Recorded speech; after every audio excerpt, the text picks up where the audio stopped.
네, 안녕하세요. 전입니다. 여러분들은 다시 20대 초반으로 돌아가신다면 더 나은 삶을 사실 수 있으신가요? 저는 똑같을 거라고 생각을 합니다. 우리 모두가요. 우린 모두 그 당시에는 나름의 최선을 다했거든요. 노력이든 게으름이든 좌절이든 뭐든 최선을 다했습니다. 저는 니체의 영혼 회귀 주장을 좋아하는 편인데요. 동일한 것은 영원히 반복된다라는 말인데 제가 앞으로 말하고자 하는 맥락에서는 약간 어긋난 핀티지만 저도 동일한 것은 영원히 반복된다고 생각을 해요. 과거로 돌아가거나 다시 태어나도 결국엔 그 시기에 처해 있는 상황 속의 개인의 의식 수준에 맞게 그 당시에 주어진 명분에 맞춰 모든 정당성을 부여하면서 살 거라고 생각을 합니다. 저는 후회가 조금도 없는 삶을 사는 사람은 아무도 없다고 생각을 해요. 그나마 후회가 덜한 삶이 있을 뿐이죠. 그리고 그 후회가 덜한 삶을 사는 방법은 단연 용기 내서 시도하고 경험하기가 아닐까 싶습니다. 그리고 그 경험 안에서 인내를 품은 반복 숙달의 과정을 통해 어떠한 전문성을 진실되게 뇌에 구겨 넣었냐가 한 사람이 후회 없는 삶을 살았는지를 판가름하는 어떤 척도라고 봅니다. 그러니까 용기 내서 시도하고 인내를 품은 반복 숙달 과정을 통해서 뇌를 업그레이드 시킨 후에 현실 속에서 어느 정도 증명해내지 못한다면 삶의 후회는 사방천지에 깔릴 거란 얘기입니다. 그러나 이 과정 속에서 성과를 원하는 만큼 내지 못해도 뭔가를 증명해내지 못해도 내적 성장을 이루거나 다른 무언가를 발견한다면 후회는 없을 거예요. 진짜 후회는 용기 내지 못하고 뒤로 밀리는 느낌이 쌓이는 채로 시간을 보내는 쪽이 훨씬 더 많이 할 거라는 얘기죠. 제가 주변 지인들에게 과거로 돌아갈 수 있으면 돌아갈 거야? 라고 질문을 던졌을 때 반응은 딱 두 부류로 나눠졌습니다. 첫 번째 부류는 인생에서 최대의 퍼포먼스를 끌어내신 분들 혹은 욕심이 없는 분들, 이분들에게 과거로 돌아가면 어떨 것 같아? 라고 물어보면은 나는 그때로 돌아가면 다시는 그때처럼 못할 것 같아. 진짜 그때는 진짜 너무 기억하기도 싫을 만큼 고생했어. 딱 이렇게 얘기를 합니다. 자신의 힘으로 성장을 이뤄내본 분들의 어떤 입에서 공통적으로 나오는 말들이죠. 또 욕심이 없는 분들은 지금도 나쁘지 않은데? 라고 그냥 해맑게 얘기를 했고요. 반대로 두 번째 부류는 늘 의식이 붕 떠있는 채로 삶을 흘려보내신 분들, 나는 돌아가면 더 잘할 수 있을 것 같아. 당연히 지금 기억을 갖고 가면 더 잘하지 병신아. 비트코인 사야지, 주식 사야지, 로또 사야지. 이렇게 용기가 부족했거나 선택의 인내가 부족했거나 삶에 대한 진정성이 결여된 날먹 마인드 분들은 당연히 대부분 과거로 돌아가고 싶어 했습니다. 이분들의 안색은 하나같이 걱정과 고민이 많아 보였어요. 자기 혐오감과 열등감을 느끼고 있는 것처럼 보이기도 했고요. 근데 이 두 번째 부류 분들에게 과거로 돌아갈 기회를 준다면 삶이 바뀔까요? 전 절대 네이버 절대로 안 바뀔 거라고 생각합니다. 왜냐하면 지금도 그때처럼 어물쩍 하고 있으니까. 우리의 머릿속엔 언제나 늘 나름의 계획으로 가득하죠. 나이가 많든 나이가 적든 간에요. 굿 아이디어와 굿 플랜은 그때부터 지금까지 늘 하고 있었습니다. 그러니까 아까 제가 얘기한 선택에 인생을 걸 수 있는 용기, 하드한 트레이닝을 참을 수 있는 인내, 균형감 있는 라이프 스타일을 유지할 수 있는 어떤 침착함, 이런 것들이 결여된 채로 과거로 가봤자 뭐라도 될 것 같냐 이 얘기입니다. 기로의 선택은 조정할 수 있겠지만 조정된 선택에서도 살아남지 못할 거예요. 왜냐하면 지금도 조정된 선택 속에서 살고 있거든요. 지금이 그때고 그때가 지금입니다. 여러분은 이미 과거로 돌아와 있다는 얘기입니다. 자, 그래서 저는 20대 초중반 분들이 저에게 뭘 해야 인생을 잘 살 수 있을까요? 라고 조언을 구하면 솔직히 좀 할 말이 없습니다. 그냥 다 정해져 있는 것 같아요. 그래서 그냥 이렇게 얘기를 합니다. 죽이 되든 밥이 되든 네 삶에 어떤 선택을 하게 되면 그 선택을 사랑하고 최고의 퍼포먼스를 한번 끌어내봐라. 나중에 커서 그때 비트코인이나 살걸, 그때로 돌아가고 싶다, 그때로 돌아간다면 더 잘할 수 있었을 텐데 이딴 말이나 달고 살기 싫으면. 저는 그래서 20대 초반에는 이걸 꼭 하세요 라는 내용의 글이나 영상은 한 개인에게 별로 영향가가 있다고 생각하지 않습니다. 그 어떤 동기부여나 아무리 훌륭한 조언이더라도 우리는 결국 자고 일어나면 망각하는 동물인 거 여러분들도 다들 아시죠? 말 몇 마디의 기질, 성격, 환경, 신체 에너지, 뇌환경, 메타인지, IQ 이런 것들이 변하는 게 아니잖아요. 이 영상도 그냥 바로 까먹을 겁니다. 그러니까 결국에 동기부여보다 훨씬 더 중요한 것은 습관, 절제, 훈련, 실천 이라는 것을 계속 말을 뺑뺑 돌려서 얘기를 했네요. 아무튼 그래도 이 정도는 그래도 알고 있으면은 뭐 도움은 된다. 방향이나 결정에는 영향을 끼치지 않더라도 그래도 나중에 마치 잃어버린 립밤이나 현금이 몇 년 뒤에 패딩에서 발견되는 느낌처럼 나중에 여러분 자신에게 도움될 만한 것들을 얘기해볼까 해요. 지금부터 얘기하는 건 제 개인적인 생각이니 보편성 따윈 없을지도 모릅니다. 하지만 언젠가 다시 이 영상이 떠오를 거예요. 자, 그러면은 바로 얘기를 해보도록 하겠습니다. 말 편하게 하겠습니다. 20대 초중반 여러분들. 자, 첫 번째입니다. 소울푸드 장착. 너에게 맞는 너만의 피가 되고 살이 되는 음식을 찾아라. 본인 몸의 인슐린 민감도에 대한 이해도와 어떤 지연성 알러지 음식을 인지하는 게 좋은데, 쉽게 얘기해보자면 너가 음식을 먹었을 때 기분 좋게 소화가 잘 되고 오랫동안 질리지 않고 먹을 수 있는 고향 같은 음식을 찾는 게 좋아. 너의 디폴트가 음식인 거지. 이거 설정 못하면 대충 아무거나 입에 구겨 넣으면서 살 거거든. 장내 환경의 중요성은 한국인에게 1000번 10,000번 얘기를 해도 지나치지 않아. 나이가 들면은 입맛은 간사해지는데 의식적으로 컨트롤하지 않으면 너의 식품 감수성은 진짜 개판이 된단다. 그러면서 자연스럽게 몸도 개판이 돼. 대충 입에 아무거나 때려넣고 유산균 챙겨 먹는 것만큼 미련한 게 없어. 논문은 패스할게. 너가 피곤하고 머리가 멍하면은 그동안 먹었던 음식들을 한번 생각해보면 좋아. 만약에 너가 브레인포그 상태로 인생의 가장 중요한 시기를 지나치게 된다면 이것보다 아까운 게 없거든. 맨날 안 좋은 음식 먹고 공부가 잘 되길 바라거나 신체 능력이 발달되길 원한다면 그건 욕심이야. 어떤 음식이 내 몸에 잘 맞는지 안 맞는지를 맛있고 안 맛있고로 판단하지 말고 너의 몸에서 반응하는 체감들을 느껴봐야 돼. 다음날 똥이 잘 나오는지, 이 음식을 먹으면 적당히 한두 시간 뒤 운동이나 공부를 해도 무리가 없이 잘 되는지, 그리고 몸과 뇌가 회복될 때 피가 되고 살이 되는 음식인지, 이런 너만의 체감을 쌓아야 해. 너의 몸에 들어가는 음식이 곧 너라는 걸 알아야 한다. 사람의 몸속은 우리 얼굴들처럼 다 다르게 생겨가지고 누군가에겐 고구마와 현미밥이 잘 맞을 수 있지만 누군가에겐 속쓰림과 가스,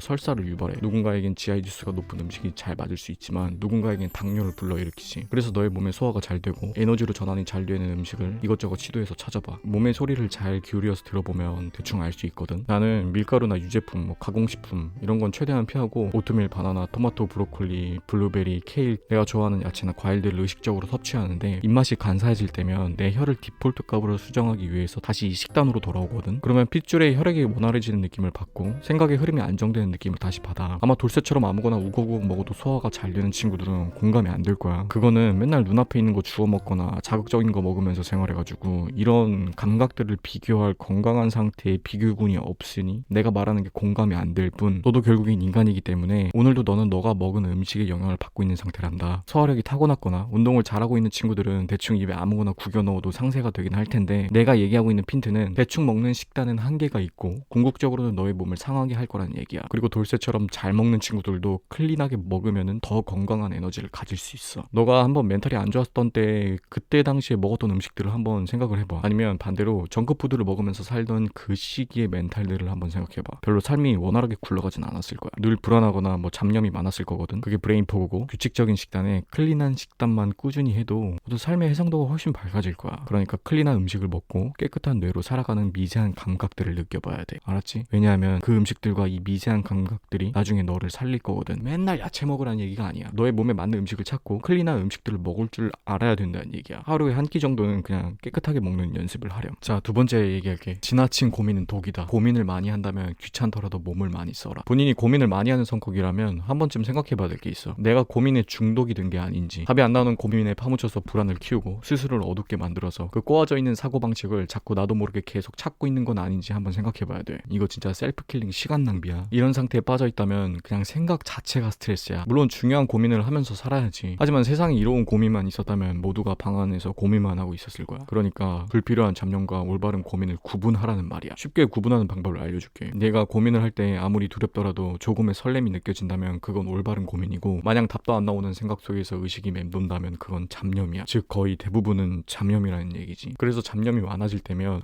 그냥 쓰벌 그냥 하자 라는 마인드로 그냥 일단 움직이는 걸 추천해. 이걸 실행력이라고 그러는 거고, 나가서 돈을 쓰던 운동을 하러 가던 책을 읽던 생산적인 쪽으로 의식을 트는 연습을 자꾸 해야 돼. 왜냐? 왜긴 왜겠어. 고민 중독에 빠지는 것보단 나으니까 그렇지. 의식적으로 너가 생각에 고민에 함몰되는 걸 멈추게 할 줄 알아야 된다는 얘기야. 지나친 고민은 너를 예민하게 만들고 결국엔 너를 지치게 만든단다. 내가 잘하는 게 뭘까? 내가 잘할 수 있는 게 뭘까? 이런 고민에 너무 심각하게 깊게 빠지지 말고 기존에 하던 일들이나 주위에 있는 일들을 즐기는 거를 먼저 해봐. 어차피 심각하게 머리 굴려봐 재능이나 소질, 적성, 행복 이런 것들이 불쑥 떨어지는 게 아니거든. 오히려 몸을 움직이면서 오감을 통해서 뭔가를 느낄 때 그때 인생을 바꿀 수 있는 좋은 아이디어나 새로운 영감들이 불쑥 떨어질 거야. 자, 세 번째 얘기할게. 엄마 말, 친구 말, 선생님 말 안 들어도 되는데 애인 사귀면은 애인이 하는 말들은 한 번쯤 되새겨서 들어봐라. 나는 연애하다가 이별할 때 상대한테 내가 뭘 잘못해왔고 나랑 연애하면서 불편했던 점이 뭐였는지를 물어보는 걸 굉장히 추천해. 왜냐하면은 이게 그 어떤 교과서나 논문보다 너에게 실제적인 가장 큰 영향력을 행사할 어떤 인생 교과서거든. 가장 가까웠던 사람이 본 너의 모습을 너가 인지해볼 필요가 있어. 다 듣고 나면은 감정적으로 생각하지 말고 올바르게 해석해서 더 나은 사람이 되라. 그리고 고친 모습으로 다음 연인에게 더 좋은 사랑을 베풀어. 후배들에게 베풀고. 근데 진짜 아마 엄청 힘들 거야. 그렇지만 힘들어도 포기하지 말고 또 좋은 사람이 돼야지. 사랑 때문에 진짜 죽을 것처럼 힘들었어도 무너지지 말고 앞을 보고 더 나은 사랑을 찾아야만 한다. 현실에서 너만의 사랑에 대한 어떤 감각들을 잘 쌓고 아픔 속에서 포기하지 말고 올바르게 해석해서 나아가야만 해. 루저처럼 인터넷에서 이상한 이론 같은 거에 심취하지 말고 현실 속에서 너만의 사랑하는 방법을 터득하고 상대를 거울 삼아서 온전한 너를 만들라는 얘기야. 얘기야. 자, 네 번째 얘기할게. 인생에서 최대한 잠을 줄여보고 최대한 바쁜 시기를 보내봐라. 내가 진짜 이렇게 살다가 뒤질 수도 있겠구나 싶은 지점을 느껴봐야 너가 나중에 루틴에서 무리되는 스케줄을 잡지 않고 뺄 거 빼면서 너만의 라이프 스타일을 구성하는 능력이 생겨. 이걸 라이프 스타일 페이스 조절 능력이라고 얘기를 할게. 이 라이프 스타일 페이스 조절 능력을 획득하게 되면은 나중에 이 능력이 너에게 안정감을 줄 거야. 왜 잠을 최대한 줄여보고 바쁜 시기를 보내봐야 하는지 설명을 해보자면 이 정신력 역치를 뚫어놔봐야 내가 어디까지 버틸 수 있는지를 스스로 인지하게 되는 거거든. 주량 같은 거야. 이 역치를 뚫어보면 그 다음부터는 너의 정신력이나 체력적인 부분에 있어서 페이스 조절을 섬세하게 할 줄 알게 되는데, 이때는 몸이 아무리 피곤해도 미루지 않고 해야 할 건 하고자 하는 능력이 생기고, 반대로 너가 존나 피곤한 날에 친구들이 술 먹자고 불러도 너가 미련 없이 그냥 집에서 쉴 줄 알게 돼. 하지만 이런 너만의 페이스 조절 능력을 만들지 못하게 된다면 이리저리 끌려다니게 되고 감정이 해퍼지게 되고 마음이 고장나기가 쉬워. 내가 피곤한지도 모르고 움직이는 사람이나 내가 움직여도 되는데 안 움직이는 사람이 된다면 그것만큼 줏대 없는 사람이 없거든. 이 능력을 만들지 못하면 너는 효율적으로 삶을 보내지 못할 거야. 자, 다섯 번째. 암 안 걸리고 희귀병 안 걸리니까 옌병 떨지 말고 건강염려증 만들지 마라. 건강염려증 자체가 병이다. 인간이 건강 안 좋아 보이는 어른들도 건강검진 받으면 다 이상 없음 나오는 경우들이 많거든. 그냥 내가 어딘가 불편하면은 그냥 하루 굶어봐. 그리고 1시간 정도는 그냥 걸어. 뛸 필요도 없어. 건강 염려할 시간에 공복을 만들고 물을 한 잔 더 마셔. 알았지? 그리고 가족력 정도는 인식하면서 사는 게 좋아. 너가 나중에 커서 진짜로 아프거나 병이 생긴다면은 가족력이 있는 부분이 가장 먼저 아플 거거든. 기승전유라는 말이 있잖아. 우리는 유전의 영향을 진짜 많이 받아. 그러니까 건강염려증에 생각을 낭비하지 말고 가족력 체크하고 생활습관 개선하고 지내라는 이 말이야. 너가 생활습관이 개판인데 요즘 간이 안 좋나?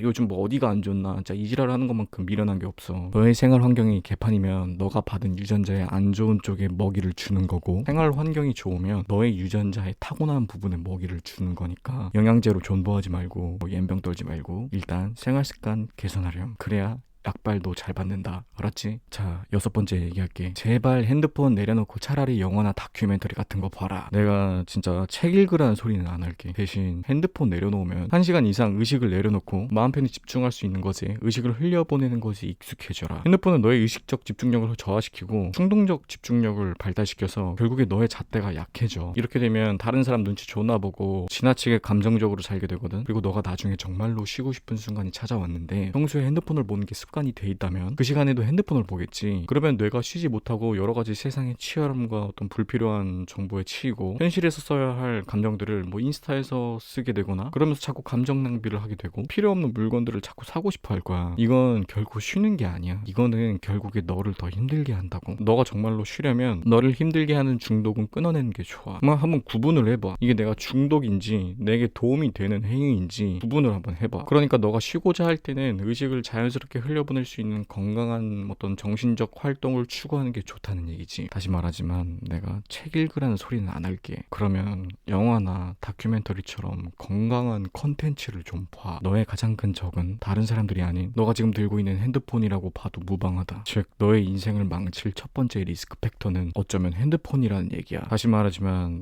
내가 진짜 책 읽으라는 소리는 안 할게. 자, 뭐 여기까지인데 사실 더 중요하고 좋은 내용들이 많은데 한 번에 얘기하면은 너무 길어질까봐 몇 개 뺐어. 나중에 따로 다시 만들게. 각자 상황에 맞게 도움이 되는 내용도 있었을 거고 이미 알고 있었는데 잊고 있다가 뭐 상기된 내용도 있었을 거고 아직 본인만의 체감이 없어서 전혀 이해가 되지 않았던 부분도 있었을 텐데 지금 당장 와닿지 않는다면은 한 1, 2년 뒤에 다시 와서 보길 바랄게. 사실 내가 지금 방금 얘기한 이 6가지는 대부분의 어른들도 제대로 실천하지 못하고 있는 사람들이 많아. 아무튼 그래서 뭐 종합적으로 얘기를 해보자면 건강하게 자신의 감각에 나를 세우고 너무 잡념에 빠지지 말고 선택에 책임감 있게 진지하게 행동하라는 말이 되겠네. 좋은 시절 다 놓치고 징징대지 말고 미리미리 사고해서 건강한 20대 보내고 꼭 좋은 어른이 되길 바란다.